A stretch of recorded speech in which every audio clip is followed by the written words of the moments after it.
Hello, builders. It is my privilege to welcome you to another episode of the Build Your Success podcast. I'm your host, Brian Brogen. Here at the Build Your Success podcast, we like to build you so you can build others. We do that through our coaching, training, and speaking events, but we also do that with the amazing guests we bring to the show. It's an honor and a privilege today to have Marie Millord. She is a safety and health professional focused on the utilities and heavy civil. She's also a board member of the New York City American Society of Safety Professionals, and she has her own coaching and training consulting business. Part of that is Bold Safety, we're going to talk about. But if you will, welcome to the show. Introduce yourself to our listeners. Well, hello. Thank you for having me on today, Brian. I am Marie Millard, and like you said, I am a health and safety professional. And what I do is make sure that folks go home that the same way that they came in, going about operational work as safely and efficiently as humanly possible, and to prevent any accidents or long-term health conditions to workers in the construction and the utility space. That is a very let's say that's a very challenging job, number one, but it also has so much value and so much purpose just baked into that role because, we really are saving human beings and making their lives where they're, not inflicted by some tragic incident if we can maintain safety. So that's awesome. I want to ask you what we ask all of our guests is what does leadership and being a leader mean to Marie Millord? All right. So I think being a leader is knowing who you show up as for yourself and for the people that you are leading, right? It's two different. And when it comes to others, it's having being able to be the freshman in the room, knowing that you don't know everything, right? And it's also now, like I said, knowing yourself and how you show up as. So I've learned of three type of leaders, right? You're either a beacon, catalyst, or an architect, right? And beacons kind of look at where are you going? Where are we going? And they kind of set the vision, direction, the meaning, and they make a clear path, but to enable folks to get there, not to just say, okay, this is where we're going, everyone follow me, right? And then you have a catalyst leader that's able to say, how do we activate people, right? This is where we want to go. How do we enable folks to get us there? What do we need to upskill? What do we need to do to develop our folks, right? Because like again, fundamentally, you're always the freshman in the room. We know you're the leader, you know everything, you went to big name colleges to get it. But I think it's knowing your people and how to bring them along and to activate all of their creativity, all of their thought processes, and bringing all that diversity to the table and being able to say, all right, this is where we're going. And then you have an architect leader, right? And what they do is they create systems and environments in which people can work in. And I think that there can be a leader that can do all three, but are you doing a disservice to your folks, right? Because when you're worrying about the systems and the environment, you might just be saying, okay, this is how we want to build. And that's what you need, right? When you have multi-million dollar companies, global companies, what they're there is to provide a service to the public or to customers. And so you set that environment, but you also want to be able to say, all right, but this is where my workers and my people have to work. And like I said, then you have a beacon, catalyst, and an architect. So it's about how you show up for others and then knowing within yourself how you show up for yourself. And it's knowing and defining what kind of leader you are and not trying to do everything.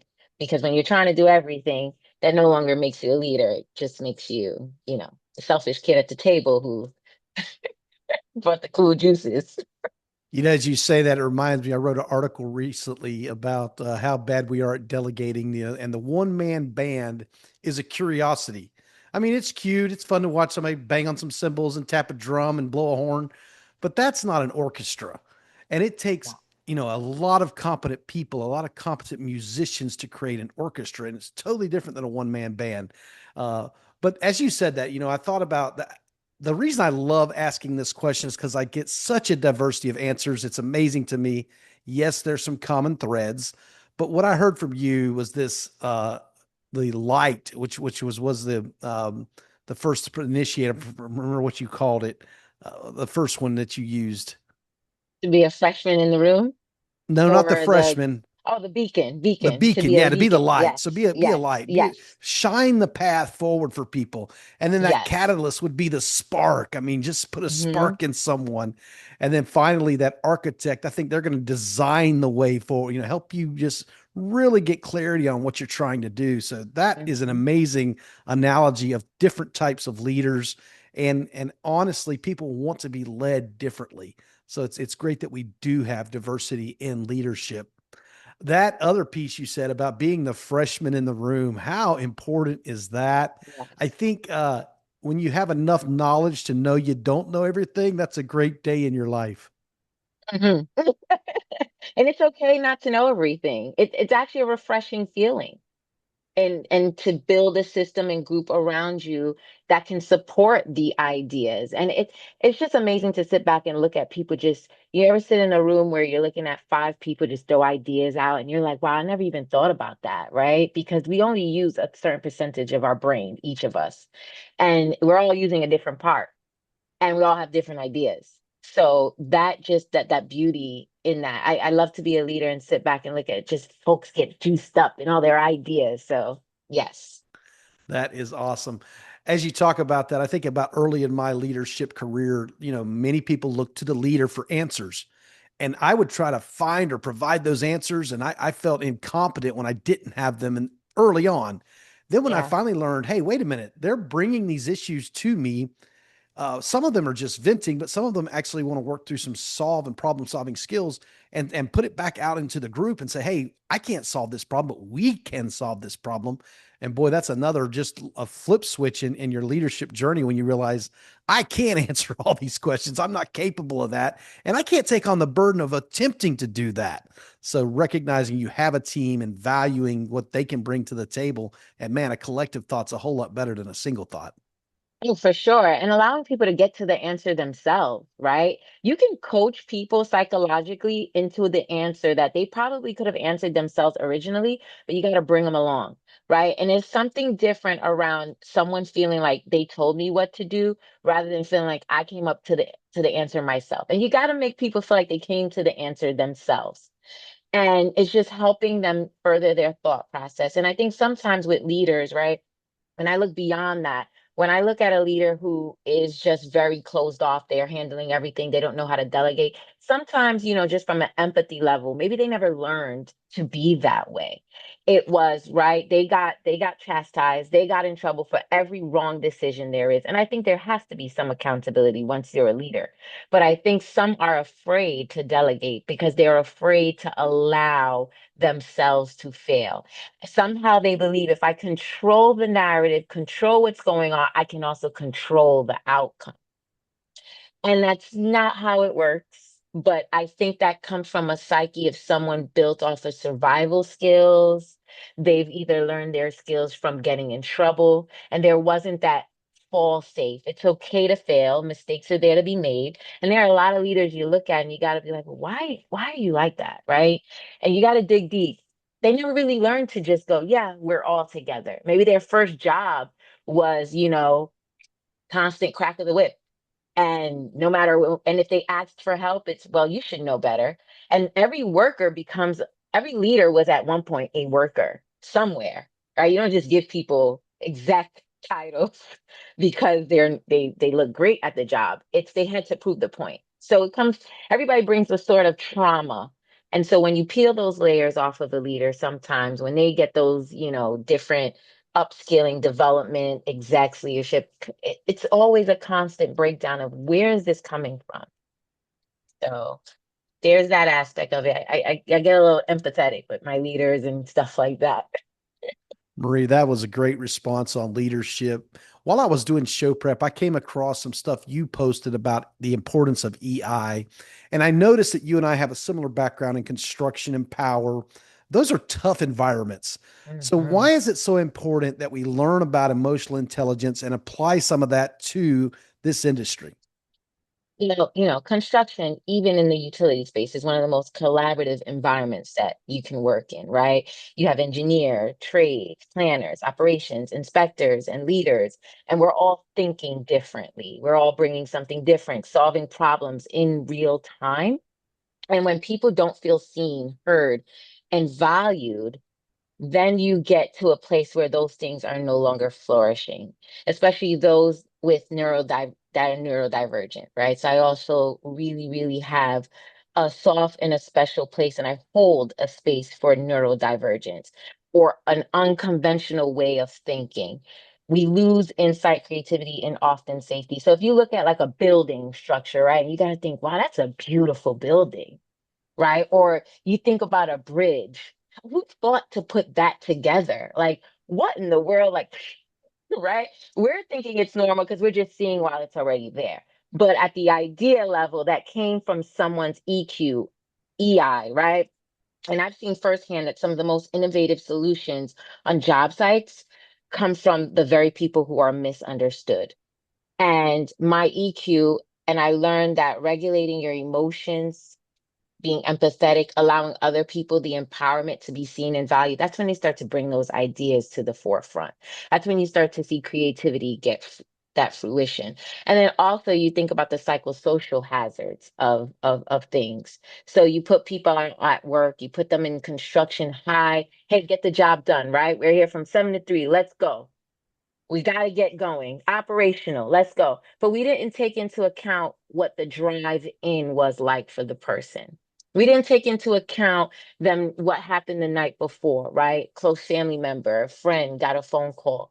And I think some those things skew the way that we think and we come on site. And because construction and sometimes in the utility space, it's such a, I mean, you got to really have some thick skin. You're not allowed to feel. Leave the emotions at the door. Let's go. We got stuff to do. And no, I think that you get better production out of folks. You get better work when they feel like you are holistically looking at them and taking into account that today's a bad day. And not that they're choosing to make this decision, but they're not right now. This is just not where they're at. And that human intelligence and emotional intelligence is being able to say as a corporation, yeah, let me worry about my workers holistically, right?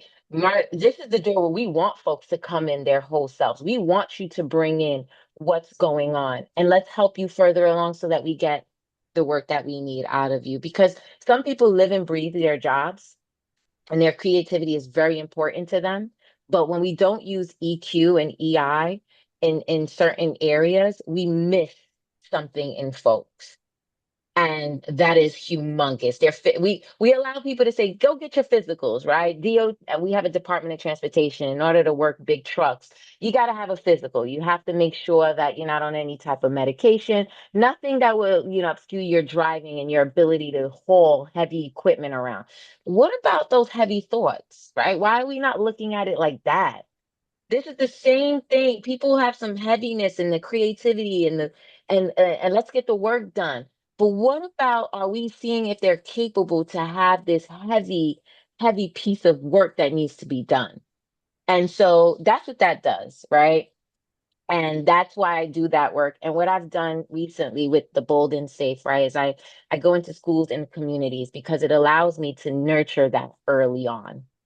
It allows me that before people are taught to shrink themselves, is to become and who they need to be wholeheartedly, right? With everything that's going on with them, neurodiversity, our young teens that are in, adverse conditions. They never learn that it's okay to speak up for themselves. It's not okay to be creative. It's not okay to look different, to be different. And so they bring that into the workplace, and my whole thing is to get to them before they're into a really driving and work environment where those things are being tested every day. Is now they're already learning and they have, I'm going to use a construction term, they have tools in their toolbox to really deal with those type of things out on the job site. So there's my thing about emotional intelligence. I could go on, but I know we have a time, so Well, obviously you're passionate about this, and helping young people has got to be part of our mission and goal. When I got involved with helping high school students, one of the things I said, it's a half-hearted joke. There's a little truth in it. I wanted to catch the students before they became felons, because today's job sites, mm, before, when I first got in construction, you almost needed a felon on your resume. It's like that's the people we wanted to work with. But today, so many of our clients are expecting us to bring people that don't have records on their job sites that, man, I got to get and let these people know how important it is to keep your track record clean because you want these opportunities and some of them are limiting when you have some criminal records. So it's just important we make students aware at a young age, number one, of the opportunities, but also so they make some decisions that don't change their life and just kind of narrow them down where they can only do certain things. And you know something, you say that, and that's so true. And I also find value in if you're going to make a mistake, right? They're there to be made. What does reform look like for you? Right? You're going to get kids that are just going to make certain decisions. And not because they want to, it's because of the environment that they're raised in. The environment has already created itself where, listen, these kids are going to make decisions and they're going to get locked up. That's the system. That's the whole thing. Right? And I think after that, after a certain point, when you can decide as a young adult, I'm going to take my life by the horns and I'm going to fix everything I did. I think one of the avenues with construction is they have some great hard workers because now they've learned adversary. They've learned a certain level of situational awareness. They've learned an innovative way to think. Because while you're in prison, right, you're always, and I know that conversation is different, but you're learning all of those things. And those are the skills that really make the construction world go round. So there's value and beauty in those folks stepping in to construction. So I think no matter what decision you make, where you fall, it's what you do with it afterward that matters the 100%. most. Yeah. And I know people can rebuild. What I was alluding to, though, is some of these job sites have such security requirements Oh that my you God. can't get in. So there are job sites, that do allow us to have some reform and restructuring. Man, kudos to those programs where we can help people reform. Because, man, someone that doesn't have a job or an income, they're going to be a menace. I mean, you don't have options, then you start doing things that you shouldn't be doing, of course. Oh Well, yeah, we yeah. talked about why we're both passionate about helping young people, but you mentioned, and I also mentioned in the intro about bold and safe. I want to hear a little Mhm. more about that. And what's your why behind bold and safe? Well, my real why behind bold and safe is again, when you're working with, I learned just dealing with people, right? I'll never forget one day I was sitting in a meeting and I saw one of the individuals in the meeting kind of just blow up, right? The response didn't seem warranted. It didn't seem like in line, but the frustration was there. We all understood that. And I sat back in my chair. I said, "You look like my 6-year-old son, just acting up and acting out." It's like, and then I thought about some of my own behavior when I'm in a meeting, right? Or when someone gives me constructive feedback and I can't handle any, the first thing I want to do is get on the floor and have a temper tantrum. And I started to see a lot of that in the workplace, in corporate America. And I started to go, there is a certain level of skill that is missing here, or something hasn't been nurtured as a child. And people are not feeling bold and safe. So their reaction when children no longer feel safe, they have fright or flight, right? When they don't feel safe, what their first thing to do is to cry, throw themselves on the floor because they don't know how to manage those emotions. So adults may not cry and go on the floor, but it's coming out and screaming in the boardroom, screaming in meetings, dropping papers, sending out really mean emails. And I started to say, there's something going on here. And then there was another aspect of it is then we want folks to be upfront about why don't you feel safe? Speak up, right? What's going on with this corporation? Tell us what's wrong. Why are you frustrated? And the minute they speak up, they get a consequence for it. Now you said too much, right?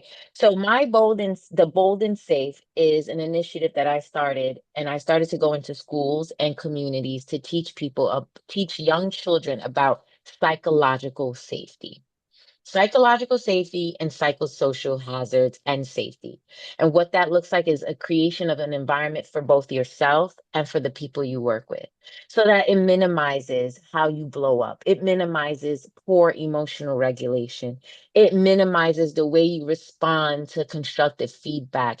It helps with those hard conversations. So, what I do is I go into these schools and different organizations and I provide them not only with the technical part where they need, so like you said, like the security stuff, OSHA, right? They need their OSHA 30 and 10. So start giving them the tools for their toolbox, but then also how to conduct yourself and emotionally regulate yourself once you're in these rooms. So we get all this technical stuff, the degrees, professional development, the all of the certifications, and that's great to have. But if you don't know how to conduct yourself with people, that's a full fail. Like it's just a whole failure. So my the bold and safe kind of goes in and teaches that psychological safety, psychosocial hazards, how to identify them, how to be appreciative and hold space for it. What are red flags and green flags in conversations and team communication and effectiveness? How to work amongst other people, how to upbuild folks, and how to upbuild yourself. And so I do just an array of different things around that. And I hope what I hope to see, right? Because this is a trail that I'm blazing now, are these young folks become leaders in environments where they're more level-headed in the boardroom. They're more level-headed in the meetings. The emails sound a little bit more compassionate. And so it's not about being professional, it's about I need to feel safe here and in my community and in the workplace. Marie, I needed you 20 years ago when I would throw I my need it hard hat across myself. when I would throw my hard hat across the job site. Just so frustrated with all the stuff. But learning, I mean, that's really what emotional intelligence for me, when I understood, yes, I have emotions, but the intelligent part is using them intelligently, knowing what I is appropriate Yes. at work and knowing what's appropriate at home and just realizing, I may have these strong emotions, but I don't always need to act them out in violent ways or in aggressive ways or these types. So when I learned that, and now I try to teach the same thing, is what I call them comfortable and uncomfortable emotions. They're not negative and Yes. positive in my mind, because we have these emotions for a reason. Even the ones that are uncomfortable, we have them for a reason. But is it appropriate for the moment, and is my response appropriate for the emotion? And that's where it Yes. really gets down into the nitty gritty. Well, I have one final question for you. When we first met, you shared with me that your daughter wanted to be a carpenter. And you're like, really? You want to be a carpenter of all things? But she's chosen, sounds like a path in college to become a construction manager, which will have some carpentry in it for sure. She won't miss out on Yes. the construction job site. But tell us a little bit No. about that, and what's your feelings as a mom of this daughter wanting to go into trades and into construction management? Oh my God, I had a lot of emotions, right? And I think that one thing that I learned is that it's a lot for a 17-year-old to know what they want to do in life, right? And to make that decision. But I knew something was up when I would get an Amazon package. And let me tell you, I love getting my Amazon packages because I don't have to build anything because my daughter is already ripping the tape off the box to start getting a screwdriver and a drill and put this together. And at first I thought that, oh, great, I have a helper, right? But then it became about Legos. Everything she wanted a Lego. And she always wanted to sit there, build, put things together. And she looked at me and she goes, I want to be a carpenter. I found it. I chat GBT'd everything that I love. And I was talking to my college readiness professor, and she goes, Sarai, you sound like you want to be a carpenter. And she goes, that's what I want. I want to put things together. I want to do this. And I said to her, wow, right? And as a mom, the only feeling I had is I've worked in a male predominant space, and I know what that looks and feels like. And I also know what it looks to feel like. I love doing something at home, but once I have to do it out in the street, it no longer feels the same. I said to her, well, I know you want the college experience, which I think you should get. And I know you also want to be an engineer because originally I skipped that part. She wants to be an engineer, but she hates math. So I'm so proud of her because she put all that together and she found colleges that would nurture and actually have majors construction management, construction manager engineering technology. And I was like, look at you. And it kind of encompasses everything that she loved. And as a mom, honestly, to see her, she does so well in the house, and I'm watching her. I honestly, I could just buy her two Legos for her birthday. She'd be fine. For Christmas, I bought her four, and everybody knows Legos are not cheap. But honestly, she was really happy as a 17-year-old. And so now she got accepted to a few colleges for construction management. And I'm so proud of her because it's something that she's going to love. And because I work in this world, I see the opportunity that's there, the network that is there.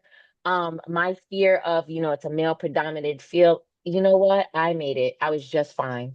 I was just fine. And some of my bestest friends are males. And there is something about having sprinkling women here and there in certain different areas that brings some type of leveling to things. So I'm no longer as worried about and I'm more so super duper proud that she found something that is going to pour into what she likes to do personally and now professionally, and there's so much to be earned in the construction field. In construction management, I went and looked it up after, and I've been doing construction management, but from a different space. I learned it differently, right? When I came up, it was the transmittals and doing the submittals and doing, the RFIs and all that stuff. And now it has a name to it. So now she's going to be able to do project management, engineering. She could go for her, her project engineering certification. So it just opens up a door. And I'm just really proud and excited to see where we're going to go with this or where she's going to go with it, right? It's her path, her life. Well, we can't wait to hear the updates Yes, on that. And maybe we'll have her back as a guest on the show after she's been out there in the field and making things happen in the construction world. That'd be awesome. yes, yes. Well, I want to thank you for being our guest today on the podcast. Do me a favor, let our listeners know where they can find out more about you and more about the services you offer. So I am available on LinkedIn. Of course, I'm a LinkedIn girly. My name is Marie Millord on there. And then you can visit my website, www.somatculture.com. That's SOMAT culture.com. And I remember early on, Brian, our previous conversation, you said, where did I get SOMAT from? SOMAT is actually my children's name, Sarai and Matthew. And then there's some, psychological meaning to somatic. So I went with somat because it's a psychological safety environment and a company that nurtures that. And so that's where you could find me. Awesome. We will include that in the show notes, both your website and your LinkedIn profile. So if anyone who wants to get in contact with you, they'll have that there. I want to thank you, listeners, for listening to this episode of the podcast. Thanks for listening. Do me a favor, go to wherever you're listening to this podcast, give us an honest rating and review, and share this podcast with others. Thanks for listening to the podcast today. Remember to build yourself and then build others.